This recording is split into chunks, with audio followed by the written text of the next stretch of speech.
Noong nakaraang buwan, may nasaksihan akong isang pangyayari sa loob ng -3 sa kahabaan ng EDSA dito sa Maynila, isang karanasang hanggang ngayon, sa tuwing naaalala ko, ay nagdudulot ng kakaibang kislap at init sa aking puso. Isang dalagang hapon na nakasuot ng uniforme ng flight attendant, ang nakaupong umiiyak ng walang tigil sa isang sulok ng bago ng tren. Mahigpit niyang hawak ang kanyang cellphone, baka sa kanyang mukha ang matinding pag-aalala, at paulit-ulit na ibinubulong sa sarili, nawawala. Hindi ko makita. Ang mga tao sa paligid niya, karamihan ay nakatungo sa kani-kanilang mga telepono, habang ang iba ay sumusulyap lamang mula sa malayo. Walang sinuman ang naglakas loob na lumapit at magtanong. Habang ako'y nag-aalinlangan kung dapat ko ba siyang alukin ng tissue, isang binatang Pilipino na estudyante, na may malaking backpack, ang biglang lumitaw sa eksena. Yumuko siya sa harap ng babae at magalang na nagtanong, "Ate, kailangan niyo po ba ng tulong?" Sino ang mag-aakala na ang simpleng tanong na iyon ang magiging mitsa upang ang buong bago ng tren ay magpalakpakan sa huli? Magandang araw sa inyong lahat. Ako si Ana, ang nagmamay-ari ng isang maliit na translation studio dito sa Makati. Dahil sa aking trabaho, madalas akong naglalakbay sa pagitan ng Pilipinas at Japan. Sa dinami-dami ng aking mga biyahe, nakasaksi na ako ng hindi mabilang na mga kwento ng hindi pagkakaunawaan at mga sandali ng kabutihan na dulot ng pagkakaiba ng ating mga kultura. Ngunit ang kwentong iyon sa loob ng ASE, ang pinaka-nakakatandog na pagpapakita ng kabutihang loob sa pagitan ng mga hindi magkakakilala na nasaksihan ko. Ngayon, nais kong ibahagi sa inyo ang buong detalye ng pangyayaring iyon. Marahil, maibabalik nito ang inyong paniniwala na sa mundong ito, palaging mayroong hindi inaasahang kabutihan na naghihintay sa atin sa bawat sulok. Magsimula tayo sa Haponesang flight attendant. Kalaunan ay nalaman kong ang pangalan niya ay Saito Risa, 26 na taong gulang, isang cabin crew para sa isang kilalang airline sa Japan. Ito ang kauna-unahang pagkakataon na siya ay na-assign sa flight papuntang Maynila ng mag-isa. Bata pa lamang si Risa, pangarap na niyang maging isang flight attendant. Matapos makapagtapos ng kolehiyo, inabot siya ng 3 taon ng sunod-sunod na pagsusulit bago tuluyang matanggap sa pinapangarap niyang kumpanya. Ang solong flight niya papuntang Maynila ay isang malaking pagsubok na ibinigay sa kanya ng airline. Bago ang kanyang biyahe, ginugol niya ang kalahating buwan sa pag-aaral ng mga travel guide tungkol sa Pilipinas. Nag-install din siya ng maraming Filipino translation app sa kanyang telepono dahil sa takot na magkamali.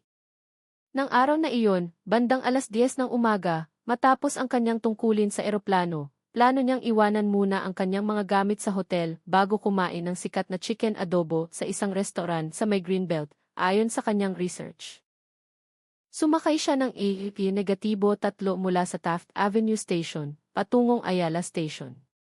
Noong una, hindi pa gaanong siksikan ang tren, kaya nakahanap siya ng upuan malapit sa pinto. Maingat niyang inilapag sa tabi ng kanyang paa ang isang itim na document folder na naglalaman ng kanyang pasaporte, plane ticket, at mahahalagang dokumento ng kumpanya. Pagkatapos, yumuko siya upang tingnan muli ang address ng kanyang hotel sa telepono. Ngunit lingid sa kanyang kaalaman, pagsapit sa Magallanes Station, biglang dumagsa ang mga pasahero. Isang lalaking naka-business suit ang sumiksik papalapit sa kanya at hindi sinasadyang natapakan ang kanyang paa. Mabilis siyang napakapit sa handrail upang hindi matumba. Nang magsara ang pinto ng tren at akma na sana niyang kukunin muli ang kanyang telepono, napansin niyang ang itim na folder na nakalagay sa tabi ng kanyang mga paa ay wala na. Sa simula, inisip ni Risa na baka naisipa lang niya ito papasok sa ilalim ng upuan. Kaya't yumuko siya at kinapaka pa ang sahig sa loob ng ilang minuto, sa mga siwang ng upuan, sa bawat sulok sa paligid niya, ngunit kahit anino ng folder ay hindi niya makita. Doon na siya nagsimulang mataranta. Ang folder na iyon ay hindi lang naglalaman ng kanyang pasaporte at tiket pabalik sa Japan, nandoon din ang mga dokumento para sa kanyang susunod na flight assignment. Kung hindi niya iyon mahahanap, hindi lang siya hindi makakabalik sa Japan sa takdang oras, kundi maaari pa siyang matanggal sa trabaho. Kinuha niya ang kanyang telepono upang tawagan ang opisina ng kanilang airline sa Maynila, ngunit ang kanyang mga kamay ay nanginginig ng husto na hindi niya madial ng tama ang numero. Bigla na lamang bumuhos ang kanyang mga luha. Yung passport. Passport ko. Nawawala, bulong niya sa pira-pirasong Tagalog, habang patuloy sa pag-iyak at paghalughog sa kanyang handbag. Malamig na pawis ang namuo sa kanyang noo. Sa wakas, napansin na rin siya ng mga pasaherong nakapaligid sa kanya. Ang ilan ay kumunot ang noo at lumayo. Ang iba ay kinuha ang kanilang mga telepono at palihim siyang kinuhanan ng litrato. Mayroon ding mga nagbubulungan, marahil iniisip na isa siyang scammer. Ako ay nakaupo sa tapat niya, bahagyang pahilis. Habang pinagmamasdan ko ang kanyang paghihirap, nakaramdam ako ng pag-aalala. Ngunit natatakot din ako na baka hindi sapat ang aking kaalaman sa Nihongo upang makipag-usap sa kanya ng maayos. Ang tanging nagawa ko ay kumuha ng tissue mula sa aking bag, nag-aalinlangan kung lalapit ba ako o hindi. At sa sandaling iyon, ang binatang estudyante na may itim na backpack at nakasuot ng puting polo at itim na slacks, isang tipikal na uniforme sa high school dito, ang siyang lumapit. Base sa kanyang itsura, nasa 16 o 17 taong gulang siya.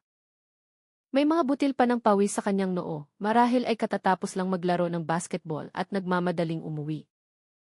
Ang binatang iyon ay lumuhod sa harap ni Risa, ibinaba ang kanyang backpack, at nagsalita sa isang mahinahong tinig, "Ate, kalma lang po. Dahan-dahan lang po sa pagsasalita. Ano po ba ang nawawala?" Itinaas ni Risa ang kanyang mukha, ang kanyang mga mata ay namumula at maga. Hinawakan niya ang manggas ng binata at nagsalita sa pinaghalong Tagalog at Nihongo, itim na folder. Nasa loob ang passport, plane ticket. Doon sa Magallanes, may bumangga sa akin. Tapos nawala na. Habang nagsasalita siya, lalo siyang naguguluhan at lalong lumalakas ang kanyang pag-iyak. Bahagyang kumunot ang noo ng binata. Kinuha niya ang sariling panyo mula sa kanyang bulsa at iniabot kay Risa. "Ate, punasan niyo po muna ang luha niyo. Magtulungan po tayong mag-isip. Natatandaan niyo po ba kung may espesyal na marka ang folder niyo? Tulad ng keychain o logo ng kumpanya?" Pinunasan ni Risa ang kanyang mga luha at sinubukang kumalma. "Meron po. May logo ng airline namin, isang puting ibon. Tapos silver po ang zipper." "Okay po, naintindihan ko na," tumango ang binata. Pagkatapos ay lumingon siya sa mga tao sa loob ng bagon. "Mga kuya, ate, manong, manang. Itong si ate, na hapon po, nawawalan siya ng itim na folder. Nasa loob po ang passport niya at napaka-importante po ito sa kanya. Pwede po bang pakicheck sa ilalim ng mga upuan niyo at sa mga gilid-gilid?" Ang kanyang boses ay hindi malakas, ngunit malinaw at puno ng respeto. Agad na tumigil ang bulungan sa loob ng bagon. Isang matandang babae na nakaupo sa harap ay mabilis na yumuko upang tingnan ang ilalim ng kanyang upuan. Dalawang office worker sa tabi ay ibinaba ang kanilang mga telepono at nagsimulang maghanap. Ako naman ay mabilis na tumayo upang tingnan ang bakanting upuan sa tabi ni Risa. Ngunit matapos ang masusing paghahanap, wala pa ring nakakita sa itim na folder. Lalong namutla ang mukha ni Risa. Napaupo siya sa sahig, bumubulong sa sarili, wala na. Tapos na talaga ako. Tiyak na tatanggalin ako ng kumpanya sa trabaho. Nang makita ng binata ang kanyang kalagayan, mabilis siyang nagsalita, "Ate, wag po kayong sumuko agad. Baka naman po nahulog lang sa istasyon kanina, o baka may nakapulot ng hindi sinasadya. Bawat istasyon ng tren ay may mga gwardiya at staff. Pwede po nating ipa-announce sa kanila. Pero, hindi ako magaling magtagalog. Hindi ko alam kung paano kakausapin ang mga staff." Yumuko si Risa, ang kanyang boses ay puno ng kawalan ng pag-asa. "Walang problema po. Ako na po ang bahala." Kinuha agad ng binata ang kanyang telepono, binuksan ang contact number ng E-3 at sinabi kay Risa, "Ate, pakisabi po sa akin ang buong pangalan niyo, passport number, at detalyadong itsura ng folder. Itatawag ko po sa kanila." Mabilis na ibinigay ni Risa ang kanyang impormasyon. Ang binata ay nakikinig habang isinusulat ito sa isang maliit na notebook. Pagkatapos, nagsalita siya sa telepono sa isang malinaw na Tagalog, "Hello po. Pasahero po ako sa E-3, northbound patungong North Avenue. Malapit na po kami sa Ayala Station. Mayroon po kasing pasaherong hapon na nawawala ng itim na document folder. Nasa loob po ang passport, plane ticket. at mga dokumento ng airline. Ang pangalan po sa passport ay sa ito Risa. May logo po ng puting ibon ang folder. Pwede po bang paki-announce sa mga istasyon? Maraming salamat po. Pagkatapos ibaba ang tawag, sinabi ng binata kay Risa, nakatanggap na po sila ng report. Ia-announce na raw po nila sa mga istasyon, mula Ayala hanggang sa mga susunod na malalaking istasyon. Kung may makapulot, dadalhin daw po sa station master. Bababa po tayo sa Ayala Station para mag-file ng report sa ticket booth. May mga GC's camera din po doon, baka makita natin kung nahulog ba sa platform o may nakapulot. Napatingin si Risa sa seryosong mukha ng binata at muling bumuhos ang kanyang mga luha. Ngunit sa pagkakataong ito, iyon ay luha ng pasasalamat. Salamat! Maraming salamat sa iyo. Kung wala ka, hindi ko alam ang gagawin ko. Wala po yon, ate. Lahat naman po tayo ay nagkakaproblema, umiti ang binata ng may kabaitan. Ako po pala si Juan, grade 11. Sa susunod po na pumunta kayo sa Maynila at may problema kayo, pwede niyo po akong tanungin. Sa sandaling iyon, umalingaw ang isang anunsyo sa loob ng tren, pansin sa lahat ng pasahero. Isang itim na document folder ang naiwan sa pagitan ng Magallanes at Ayala Station. Naglalaman ito ng mahahalagang dokumento, pasaporte at plane ticket. Kung sino man ang nakapulot, mangyaring i-turn over sa pinakamalapit na personnel ng istasyon. Maraming salamat sa inyong kooperasyon. Nang marinig ni Risa ang anunsyo, biglang nagliwanag ang kanyang mga mata. Mahigpit niyang hinawakan ang braso ni Juan. In-announce na nila. In-announce na nila. Marahang tinapik ni Juan ang kanyang balikat. Kalma lang po, ate. Puntahan natin sa Ayala Station. Baka may nag-surrender na po. Ang ibang mga pasahero sa loob ng bagon ay lumapit din upang aliwin si Risa. Nako, wag kang mag-alala, iha. Maraming mababait na Pinoy. Mahahanap din yan.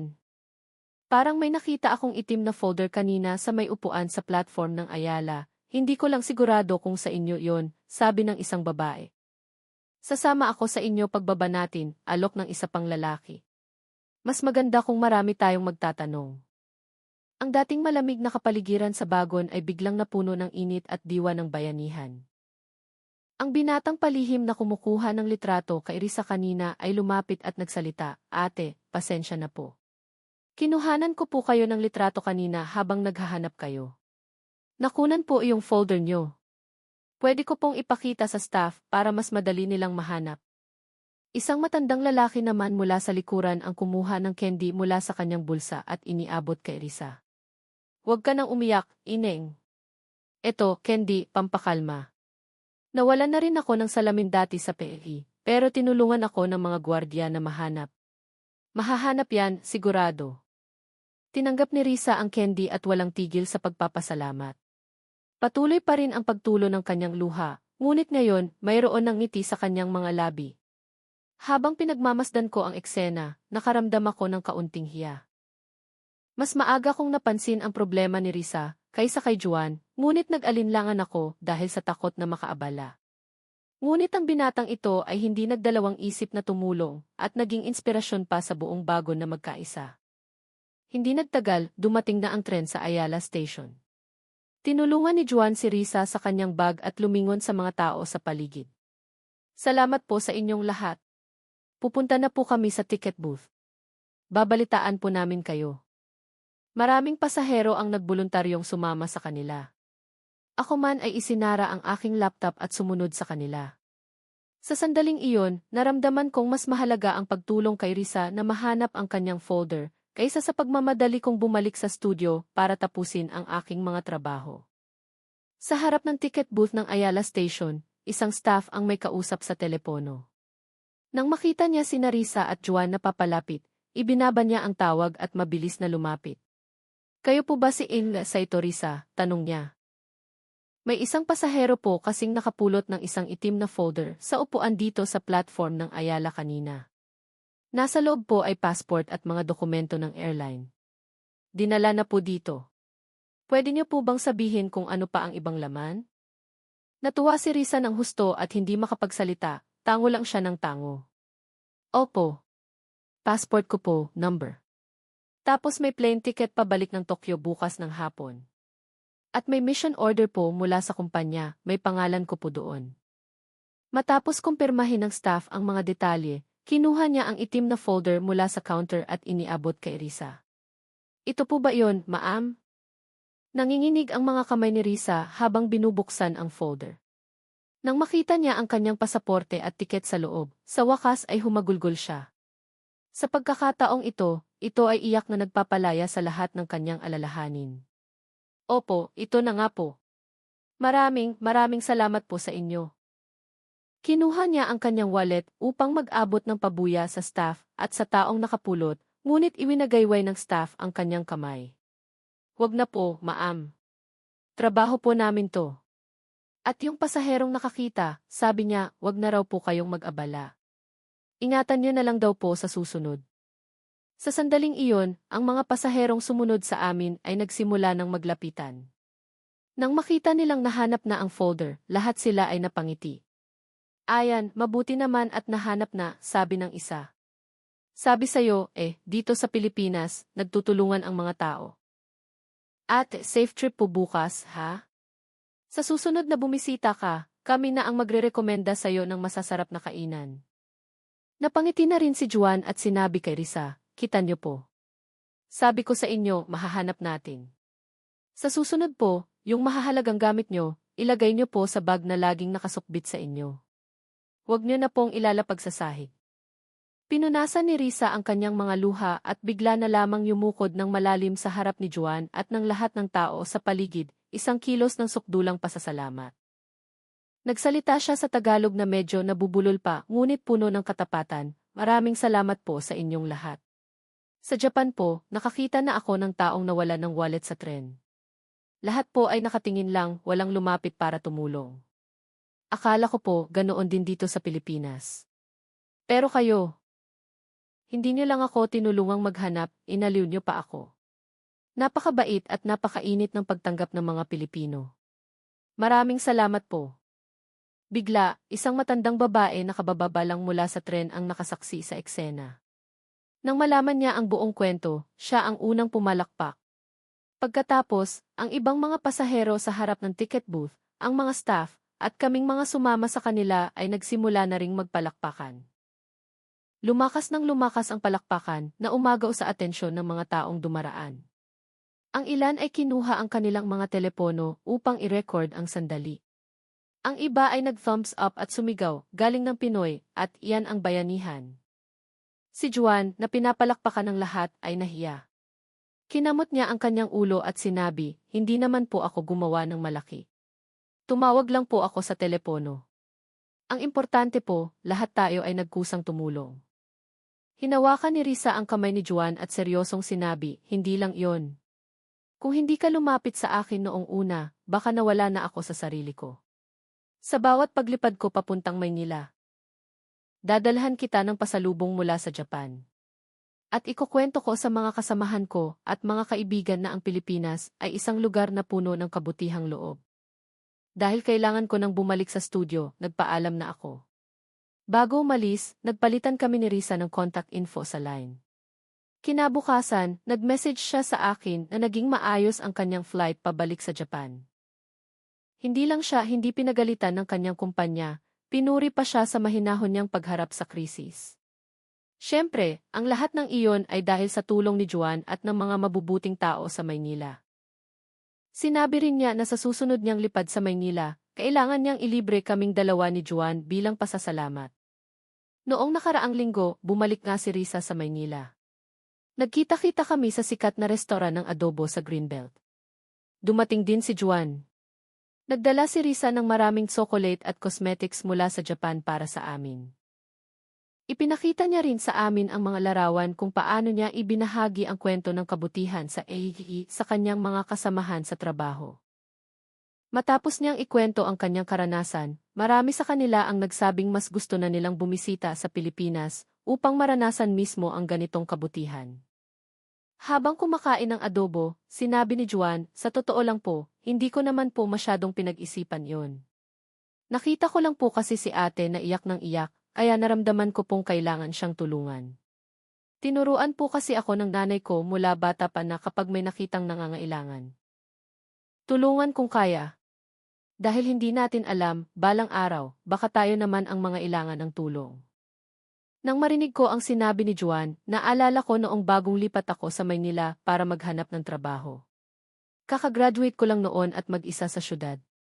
Minsan, hinimatay ako sa loob ng PSE, at isang ginang na hindi ko kilala ang nagdala sa akin sa ospital at nagbayad muna ng aking bill. Nang babayaran ko na siya, sinabi niyang huwag na. Kapag may nakita kang nangangailangan ng tulong, tulungan mo na lang din. Ipay it forward mo na lang, sabi niya. Sa loob ng maraming taon, hindi ko nakalimutan ang mga salitang iyon at nakatulong na rin ako sa maraming hindi kakilala, tulad ng pagtuturo ng direksyon sa mga turistang naliligaw o pagtulong sa matatandang magbuhat ng mabibigat na daladalahan. Ngunit ang pangyayaring iyon sa AHC ang nagpatindi sa aking pag-unawa na ang kabutihan ay hindi lamang tungkol sa pagtulong ayon sa ating kakayahan. Ito ay tungkol sa lakas ng loob na maging unang hakbang. Mga minamahal kong tagapakinig, marahil ay nakakita na rin kayo ng mga taong nangangailangan ng tulong sa mga pampublikong lugar, isang matandang naliligaw, isang turistang nawawala ng gamit, o isang estrangherong nasa gitna ng problema. Minsan, pinipili nating huwag pansinin dahil sa takot na maabala o maloko. Ngunit ang kwento ni Juan ay nagtuturo sa atin na ang isang simpleng tanong na, kailangan niyo po ba ng tulong? At isang maliit na gawa ng kabutihan ay hindi lamang makakapagbago sa isang masamang sitwasyon ng isang tao, kundi maaari ring maging mitsa upang ang iba ay magpasa rin ng kabutihan. Ito ay tulad ng isang bato na inihagi sa isang lawa, na lumilikha ng mga alon ng kabutihan na patuloy na lumalawak ng walang katapusan.